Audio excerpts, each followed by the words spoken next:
for Pasinaya Homes in Naik, Cavite only, 17,500 po ang salary required. Around 5,000 naman po ang monthly. No down payment pa din po. 10,000 lang po ang cash out nito. And for our Pagsikat Place, 24,000 po ang salary required. 8,200 monthly. Yan po ang estimated for Magalang, Pampanga and Cavite. Yan po ang price.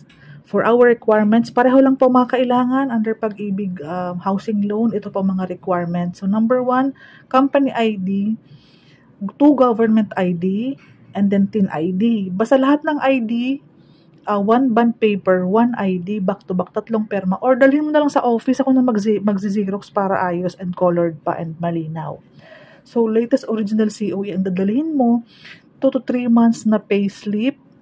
Pag-ibig virtual, mag-open ka na niyaan. And then, kailangan ko lang ng screenshot. Pwede ako na mag-print niyan. Pareho lang yung sa number 7, yung ESAV, at yung number 6 na virtual pag-ibig, isa lang po yan. Pero, pupunta ka pa din po sa Pag-ibig branch for the number 8, members data form.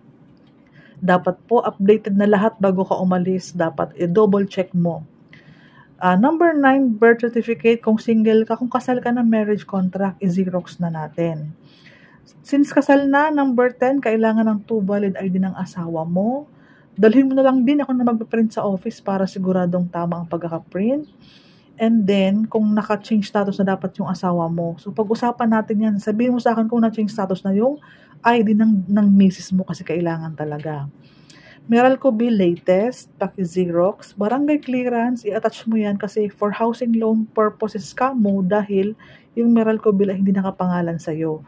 So, Meralco bill or water bill kailangan. Alam ko hindi nakapangalan sa'yo yan, so mag-attach ka ng number 12, barangay clearance, pangalan mo, address ng nasa Meralco, basta sabihin mo po for housing loan purposes.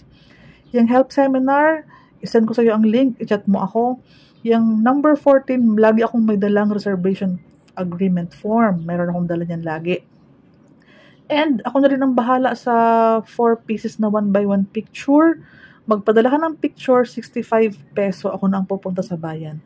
So, ganun lang. Less hassle ang pag-complete ng documents. Basta qualified ka.